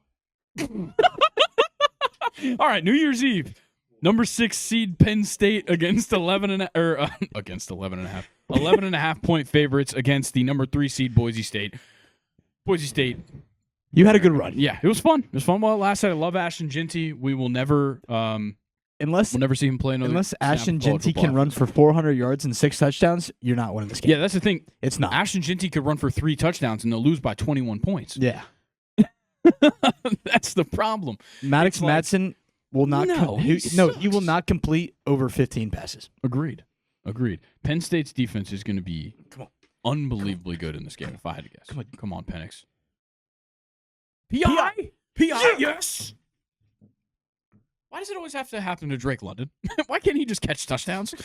And now we're going to get a Dijon mustard touchdown. Yep. Okay, so we got the pass interference. All right. So, Penn State, it's obviously it's not a question of if they win. It's by how much. What are we thinking score-wise, Penn State? Or Boise State? Fuck. Nathan, while he's deciding, can you pull up Ginty's rushing line? 31-17. 31-17. I like that score a lot. I feel like Penn State might just run it up, though. They're going to run the ball really well. Yeah, but then I think they're going to go up, and then they're going to get conservative. That's fair. Then that's when Ginty will just start running. Ginty will. A direct snap to Bijan Robinson. That was like he didn't get touched. No, that was amazing. Bijan Robinson is so good within like 3 yards. Ginty will have both touchdowns for Boise State. Okay, yeah, that makes sense. One receiving, one rushing. Yeah, I think, and this is 129.5 is his line. I'd take the over on Ginty 129.5. Oh, he's gonna get it for sure. They're not going to come close to covering 11.5 points. No, that's not happening. If you're in a gambling state, that's my pick. If I'm Penn State, I'm loading up the box. I'm just not gonna let Ginty beat me. If we lose, it's because we're gonna make Maddox Madsen throw touchdowns. If you do stack the ball, but Penn State has a much better defense than all these random Mountain West teams. Penn State's corners can easily run man-to-man with Boise State. Yeah. Boise State doesn't have the wide receivers. They don't have Nick Nash? Yeah. Defensively, I said they don't have Nick Nash, who is one of the best wide receivers in all of college football. Yes. Defensively, though, Boise State has no chance. That's my biggest thing. They're not going to be able to stop the run at all. Katron Allen, Nicholas Singleton are unbelievable. And then when you throw on top of it, can't even remember the fucking guy's name, the tight end. What is the tight end's name? I don't know. I only know 3 players on Penn State. Tyler Warren? Yeah. Is that right? Tyler Warren, the Penn State tight end. And for all it's worth, Drew Aller's not a bad quarterback. He can complete and against this defense, with the weapons he has, he's going to look great. He's going to look like the greatest of all time. Yeah, I think they're going to like really run. I'm actually going to go 42-21. That's what I'm thinking. 42-21. Okay. in the Fiesta Bowl in Phoenix. That'll be 7:30 New Year's Eve. The next 3 games, though, are on New Year's Day. You start off 1 o'clock, Peach Bowl in Atlanta, number 5 Texas. Their second game at Mercedes-Benz this season, the second game in like a month. 12.5-point favorites against the number 4 seed Arizona State Sun Devils, and really just Cam Scatterbo. You guys want to go? I would. Yeah, 1,740. Yeah, okay. Sorry, I didn't ask for the price. I just asked if you guys wanted to go. Actually, I can't ask Nathan because I asked if he wanted to go to the Hawks Bucks and actually sit like 3 rows back from the court, and he said no. Yeah, I know. Nathan doesn't go to sporting events. I'm aware. Stop gulping. Number 5. Yeah, I don't know if that was. I think you're throwing up. Texas should beat the shit out of them, but I don't necessarily know that they will. So here's how I think it's going to go. Okay. Texas is going to score. Arizona State's going to score. What is this thing? Texas is going to score again right before the half. Arizona State's going to kick a field goal. Oh, Cam Scatterbo is going to he's gonna run like crazy. No. Are you trying to do like a McConaughey thing? Is that he's going to look like Forrest Gump back when he had leg braces on. 31-21. That's kind of close. I don't mind that. I like that score, 31-21, because I don't think Texas had. Gotcha. That's funny. But yeah, I don't think Texas's offense is actually that great. They can run the ball extremely well. Contravian Wisner is amazing. But Arizona State can run the ball. I don't even care what Texas defense has. They gave up plenty of rushing yards to Georgia. Obviously, Arizona State and Georgia have a different rushing attack. But pure running back-wise, Cam Scatterbo is going to have his way in this game. It's just about can Texas and Quinn Ewers specifically play up to the moment on offense. Yeah. Because they did so bad of playing up to the moment against Georgia. Keep Arch off the field. Yeah, don't pull that shit. Stop putting him in for one play every quarter where he just runs the ball. Let Quinn run this offense. Yeah, let Quinn play the game. And defensively, just try and limit Cam Scatterbo as much as you can. Just keep him in front of you. But it's much different to how you're going to have to game plan. Like, if you're playing Ginty, big difference between Ginty and Scatterbo. Because Scatterbo, arguably, in that echelon of running back, doesn't have the numbers, but it's because he was playing higher quality opponents. Scatterbo is just as talented, deserves as much attention, but there's an offense around him. There is other guys on this team that are pretty damn good. Yeah, you have a Power 5 offense. Yeah, this is a pretty good team that should not be slept on. So I don't love Texas. I've been saying it for quite a while now. I don't love them. I don't think they've showed me a ton this season. Get his ass. Oh, no. He's fine. He's good. Real quick. He's up. Okay. That looked a lot. That looked really bad. JD. Okay. Bertrand. Beat y'all from Texas. Yeah, we did score predictions on the last one. Yeah. I had 42-21 for Penn State, Boise State. What did you have for Penn State, Boise State? 31-17? Yeah, 31-17. Dude, he folded like a taco. Folded bad. I was very scared. His back said 3rd and 23 for the Commanders. See what 5-yard pass to Zach Ertz would be nice. Jaden Daniels immediately rolls out and throws the fucking Zakia. Throw to Terry McLaurin. God. Why does it take 8 of us? And we didn't even tackle him. I don't know. Okay. Score predictions for the Peach Bowl. I already gave you one. What was yours? 31-21. Oh, for this game? For Texas, Arizona State? Yeah. Oh, that's right. 31-21. I'm going to go 31-28 Texas. I think it's going to be really close. You trying to copy me, bro? It's literally a different score. Yeah, but 31, bro. It seems real. Well, it's 4 touchdowns and a field goal. Okay. Number 8 seed Ohio State, 2.5-point favorites against number 1 Oregon at the Rose Bowl in Pasadena. I genuinely don't know how this game's going. I do not know. What do you think? Not score prediction. I'm just give me some preview. Yeah. Scoring's gonna open up with Jeremiah Smith, just because it always seems to fucking do that. That's fair. I don't think Oregon's gonna be able to stop Henderson and Judkins. Really? Okay. Because they did pretty well stopping them in their first matchup. Yeah. I don't think they're going to do it again. Okay.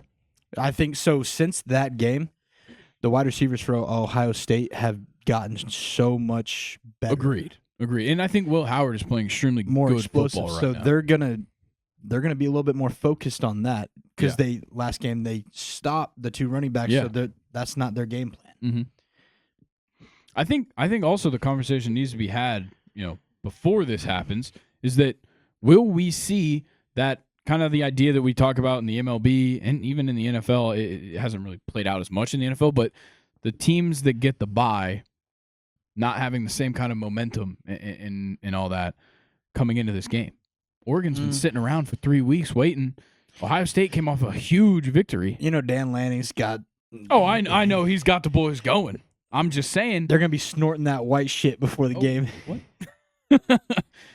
All right. I didn't say any words. I know. It's pretty obvious.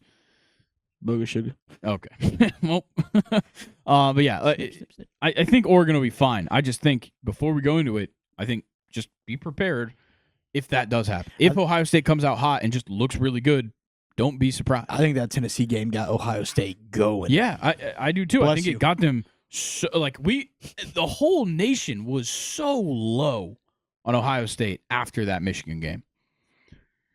I don't know what is even happening. But I said bless you I to our fellow brother who sneezed all over your computer. Cool. No, you didn't. I don't care.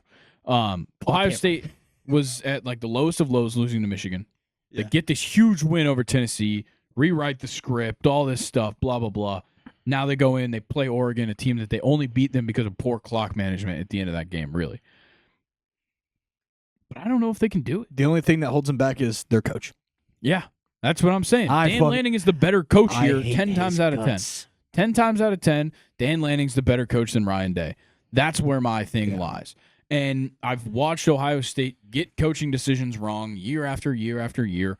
Last year, Hartline wasn't a good enough offensive coordinator. Make him the co-offensive coordinator, bring in one of the best offensive minds in the sport, and Chip Kelly, you still can't figure it out. Maybe it's not an offensive coordinator problem. Maybe it's coach. Yeah, maybe it's your head coach. I'm still taking Oregon. I will go close again. I'm going to go 28-24 Oregon. A little bit lower scoring. Probably won't be the case, but I like that score for some reason. I don't know. A lot of these games, it just seems like in playoffs and future playoffs or past playoffs, Ohio State puts up numbers. Doesn't matter who matter who they're playing. Yeah. So I'm crazy one right here. 45-42 Ohio State Oregon. Okay. I don't mind that score.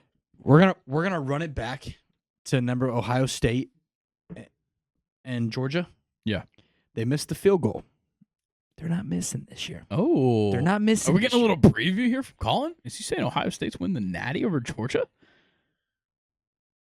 Maybe. I mainly just meant this game. They're not missing the field goal and they're gonna win. Okay. You said something about Ohio State, Georgia, and they could meet in the championship. That's all I'm saying. Stop gulping. I'm banning gulping from this podcast. 7 seed Notre Dame versus 2 seed Georgia. Georgia's a 1.5 point favorite in the Sugar Bowl. Gunnar Stockton getting the start. Carson Beck's going to the draft, which is crazy. His girlfriend wants that money. Yeah. Yeah. Oh yeah. UFL for sure. Him and DJ. Nah, he's gonna get duking drafted it out on Fridays. He's getting drafted by the Rams. Probably. Yeah. I know that Gunnar Stockton has not started a game in college football before, but tell me he's not good enough with these guys to beat Notre Dame. Something about that South Georgia quarterback. Rabun County is ass. They are ass. And he led them to a state championship. He was one of the best players probably the best player in the country, arguably, when he came out of high school, out of a single A Division I football team in Georgia, a team that literally nobody gives a fuck about at a small ass school in a small ass area in Georgia. And he still differentiated himself. He still made people go to these games to watch him. Yeah, you ever been down there? No. I don't know if I've spent a second in Rabun County. I don't even know if it's fun. south. Actually, no, it might be north. Very much north as it gets, actually. Is it near Hiawassee? Right next to Hiawassee. Yeah, Hiawassee's right here. Rabun County is up north. Yeah, that's my bad. Pretty well Tennessee, North Carolina. North is how far up he is. And that is a place I've also, like I said, not spent time in, unless I guess Tallulah Gorge kind of falls into that area. Whatever. Missed a touchdown to Bijan. Yeah, that's a tough one to stomach there. Oh. Yeah, I don't see a world where Notre Dame is the better team in this game. I know that Georgia has an inexperienced quarterback, but the defense is so much better than anything Notre Dame's probably seen this season. And the offense for Georgia, at least running wise, is going to be the best running game that Notre Dame's going to see. And it was really just one explosive run from Jeremiah Love, and Indiana gave up. Yeah. That's it. Georgia's not going to let that happen. I think there was just a lot of pressure on Indiana. Yeah, they I had agree. to perform, and it got to them. And it was a game in the state of Indiana, like boring. Yeah, everything about that game was stacked up against Indiana for sure. This game, I think, is Georgia's game to lose, and they could. They very well could, because at times they have showed that they can't be the best. But a lot of times it's because Carson Beck was turning over the ball, and he's not the problem this week. I think they will, mainly not even because of that. I think it's because they always start every game so slow. But when they don't, they look amazing. But that game against, like, I know the turnover and stuff, but like still scored points in the first half in that first game against Texas. Yeah, well, it's rare for them to play against a good team and not start slow. Yes, like what we saw, like what we saw against Bama. Yeah, oh, I know. So the biggest thing is like, Notre Dame's defense can hold a lead. Yeah. When they lose, it's mainly because they lose early and they can't fight back. Is that Ertz? It is Ertz. Holy shit. All my first quarters hit. Really? Yeah. Let's go. Has Terry gotten any receptions? No. I just need 32 and a half. AJ Terrell's probably going to play the best game he's ever played. Of course he is. And then when he's not, D. Alford will. But did you guys see that dude on Speed and Kai's stream at Waffle House that looked a lot like AJ Terrell?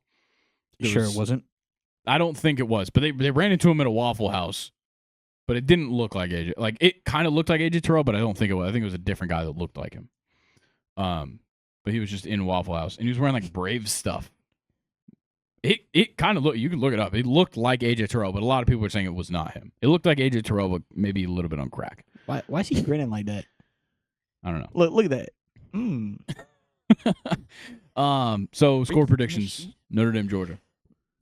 I think this one's gonna be a low scoring game. I agree. I'm thinking like I'm going like crazy, like super low, like 2013. Okay, I'm going Georgia 24, Notre Dame 17. I think it'll be very close. I'm taking ND, Notre Dame. Really? 2013. Wow. Okay. Fair enough. Everyone's expecting, because they're like, oh, Georgia just makes it every year. Yeah. Every year. Not this year. That's fair. No, okay. no. I've got Georgia 24-17. Colin's got Notre Dame 20-13. Mhm. Okay. Okay. No. Let's do a little bit of bowl recap, a little bit of bowl talk, bowl junk. Before we do that, should we let Nathan? He counted it up, right? Well, let's talk about the games that happened, and then we'll go through it.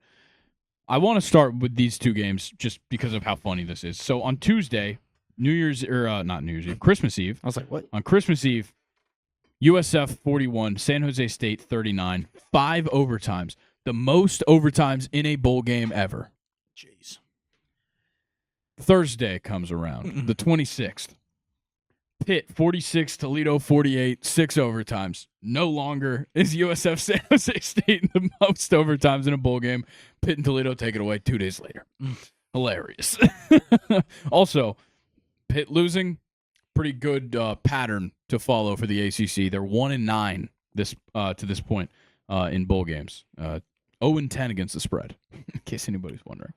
I'm trying to remember what their one win was. Syracuse. That's right. Over Washington State. Kyle McCord's that dog. And Washington State doesn't even have their quarterback. Did you watch that He's game? Leaving. No, but I saw that Kyle McCord went crazy.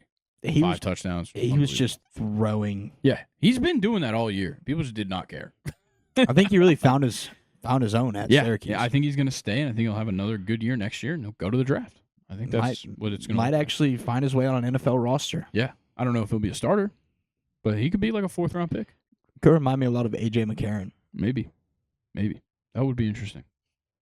I've been seeing a lot of AJ McCarron. Dude, It's been on my TikTok. Like Birmingham Bisons or something like that. Or I don't know. I saw him on Barons? a podcast, and I kept seeing clips from that podcast. I can't remember the name of that podcast, but I love it. Talk to her. No, it's two guys' names, and one of them is Siski, and he used to be a coach for like a bunch of different SEC teams. I'm not sure. It doesn't. I'm not a big podcast guy. You know that. Yeah, I know. Crazy to talk about. We're sitting right here recording a podcast. Yeah, it's fine. What just happened?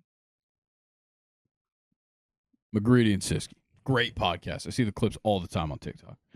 That was so they've clutch. got good-ass stories. Zach Ertz got that catch to end the first quarter. Wow. That is crazy. I'm going to direct snap to Brian Robinson and faked the handoff to Jaden Daniels' 8-yard run. That was crazy. Okay. We had a big one. Georgia Tech 27, Vandy 35. This was really, let's call it what it was. This was Vandy 35-13. Yeah. 10 minutes to go in the fourth quarter. Vandy kind of stopped trying. This was the SEC difference. Georgia Tech just had to lose with some respect. Yeah. But like Pavia looked awesome. And what? Georgia Tech was fine. I don't think they were really trying that hard. They started they played the starters that were gonna stay and whatever. Well, it was questionable that Haynes King was even gonna play. Yeah, and he did. And so did Jamal Haynes. Both of them played, which is great. They're fine. Not their best.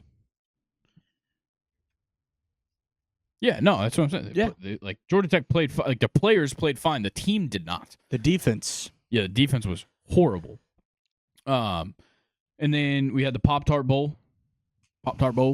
Did you see the mascot? Like, yeah, I love all the theatrics of the Pop-Tart Bowl are hilarious. Like they had the old mascot up on the on top of the jumbotron, the one from last year with like all the ripped off frosting and everything. But yeah. Iowa State 42, Miami 41. This game was awesome until about like 9 minutes in the second quarter. That's when it all slowed down. Like I'm pretty sure, Nathan, you could correct me here if I'm wrong. They went touchdown. It was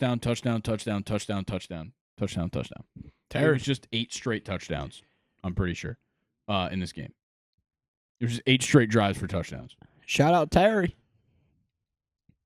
Do we have like the scoring summary or whatever? Or the play-by-play, I guess, would probably be better.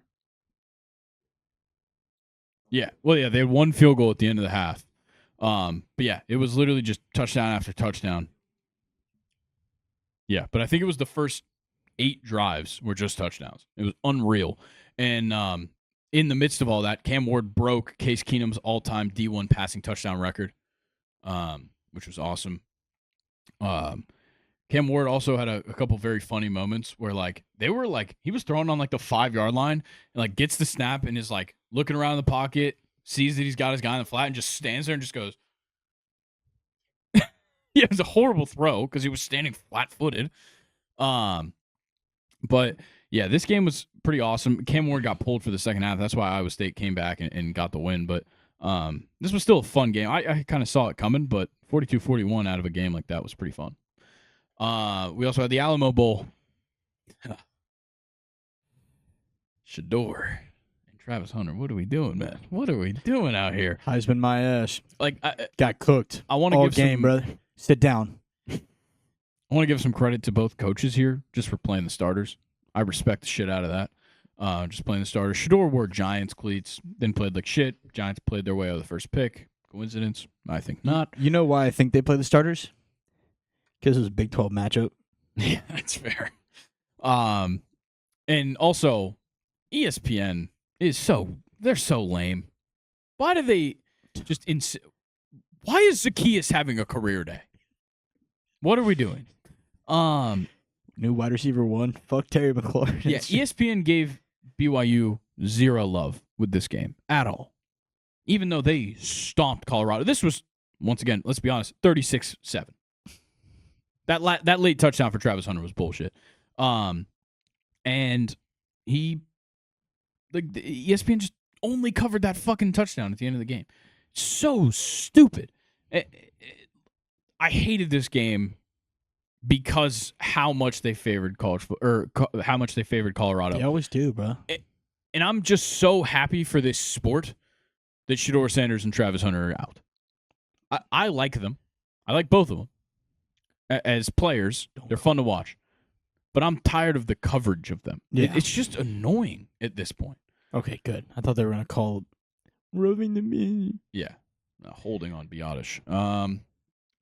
All right, yeah. That's all I really had to say about the Alamo Bowl. They just annoy the shit out of me. I said this to Colin while we were sitting talking about this game earlier today. Colorado, with their amazing transfer portal, why don't they get a fucking running back?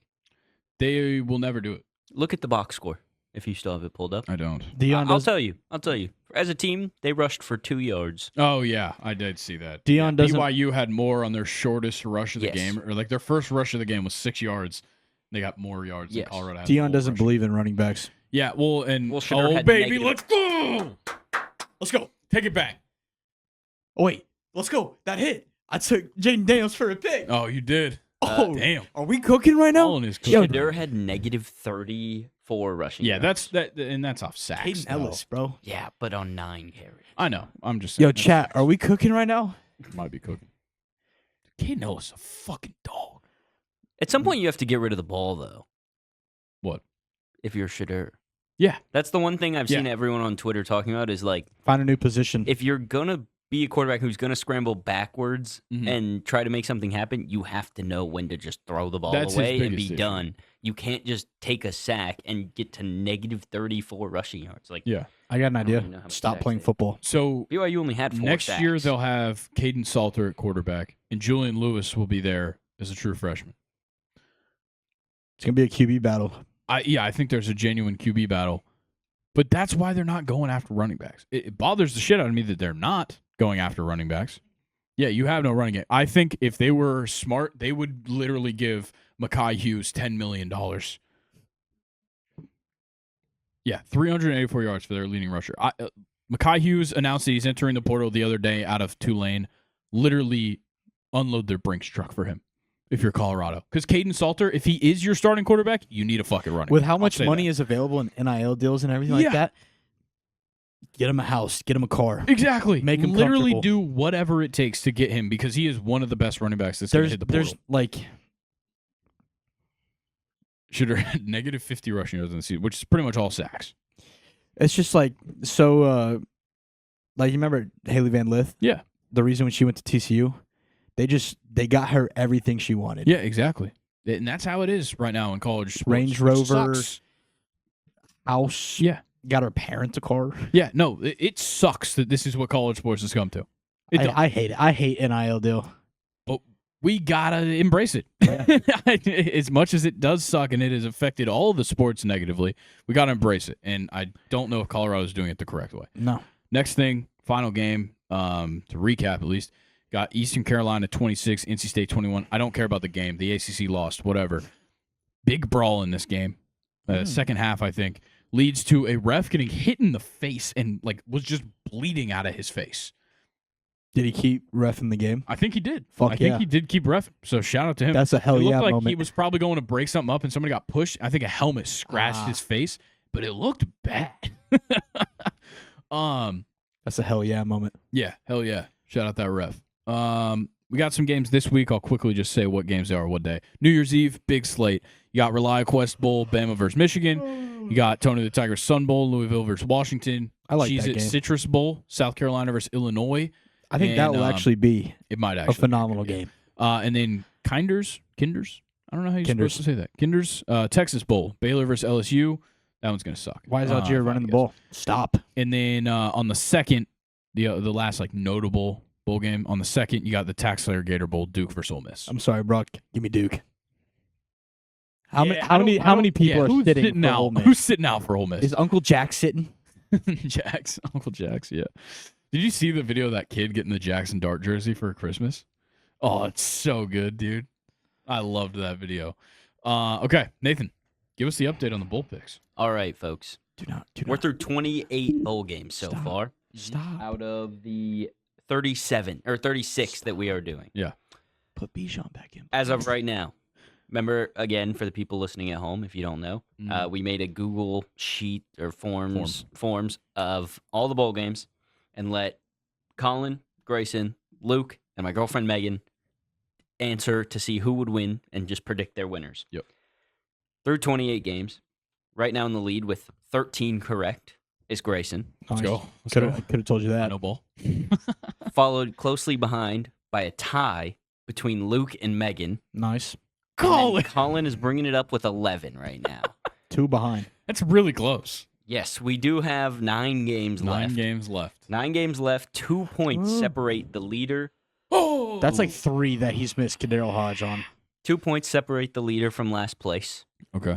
We already know that the tiebreaker goes to Grayson. Yep. So we have that. I can't wait to see what happens. I'm very excited. I am excited as well. I did not think it was all going to be this close. No. I don't know how Luke picked. I know Megan picked based on who had the cooler logo that I showed her. Fair. So I guess we'll see in however long. To be fair, yeah, I made mine like 10 seconds after you sent out the thing. Grayson made it right before the first game started. Grayson was the last. But person I to didn't put it look at any information about him. Yeah. So. And we will we'll update you guys in a couple weeks. Penix, bang, Drake London, first down. Okay, that's all. But I think 2 weeks ago on the podcast, Luke got his gift from Mike. Oh shit! This past week, or just the other day, Nathan opened his gift from Mike. He's wearing it right now. Nice. And I got a gift that doesn't fit. It's the same thing as Nathan. But Colin got a gift from Mike as well. Now, I'm gonna that's a big leave bag. the package down like this because my address is still on it. I'm gonna just kind of open it here for you. Please do not pick it up and show the bottom to the camera. Thank you. So I'll help you open it from this side. Oh, so the Auburn fan bought you an Deluxe Alabama blanket. plush wearable throw. It's wearable. Well, open it up. Put it on.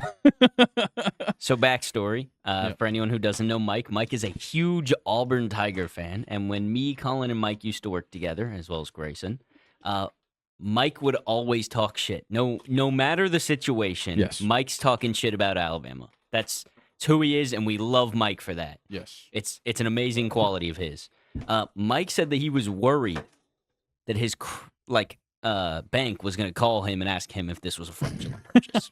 When I asked him what he got Colin, he said, just know I thought my bank was going to call me. That is sick. And I said, oh, no, you bought an Alabama thing. He said, it took me so much. Oh, to my buy God. it." Oh, it's like a hoodie. It's a hoodie.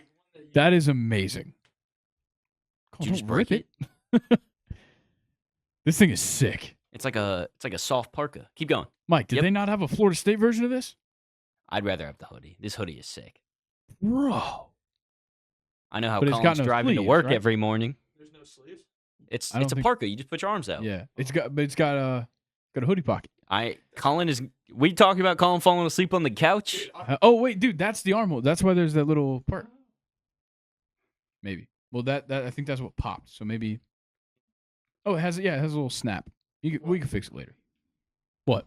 Yeah, get in frame. Sit down. You got to get away from the red jersey for a second. Oh yeah, that is. So that they can really see it. It's What do we think? How snuggly is it? Oh yeah, feels nice. Feels nice. No, I'm fine. I'm good. Mike. Get to the mic. Yeah, say it into the mic. Mike. I appreciate that, bro. I really do. You're not saying it into the mic. I appreciate that.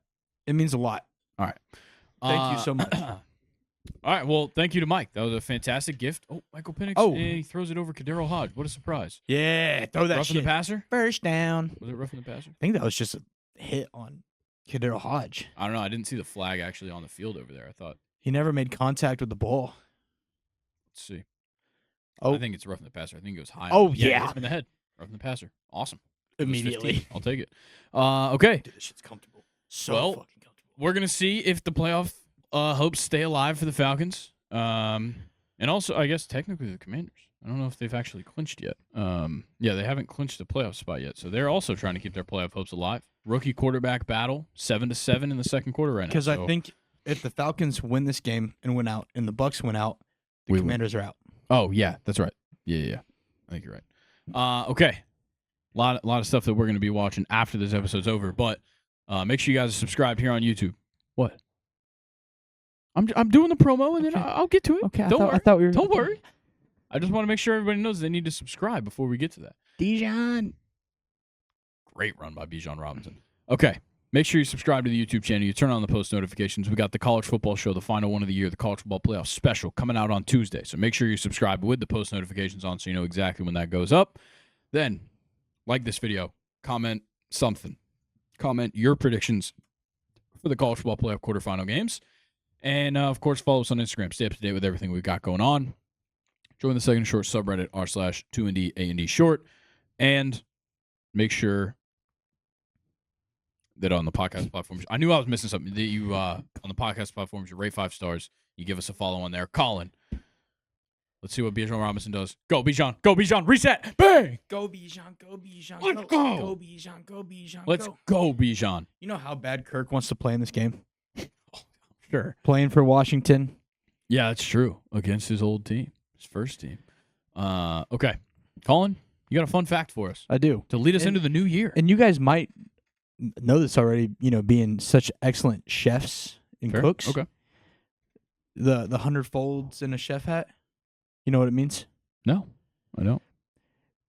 Represents 100 different ways to cook an egg. That's for real? Yeah. Cool. Shout out Ratatouille. That's insane. Is that why hibachi restaurants, they toss the egg up there? Oh. Okay. Expanding upon the fun fact. Yeah.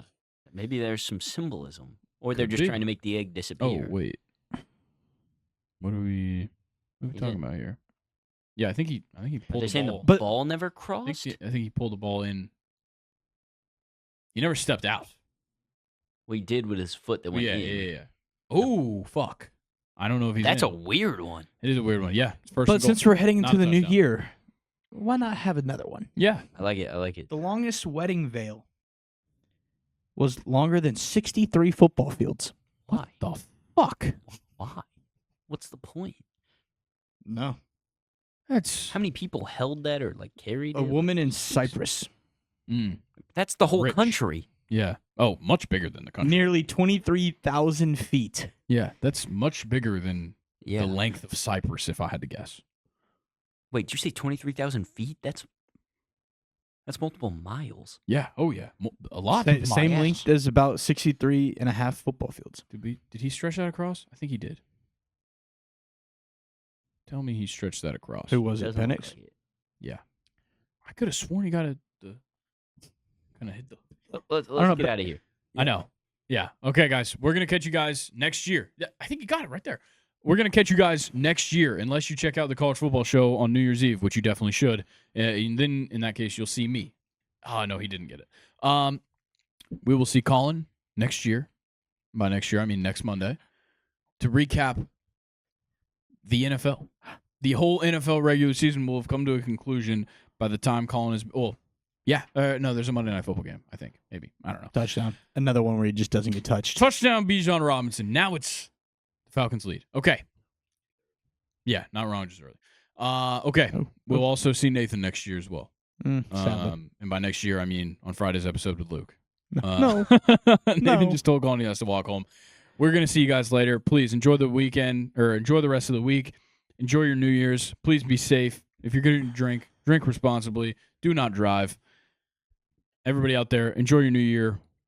This was a fantastic year. Thank you for listening to Second and Short in 2024. We look forward to seeing you in 2025. Catch you guys later. Peace.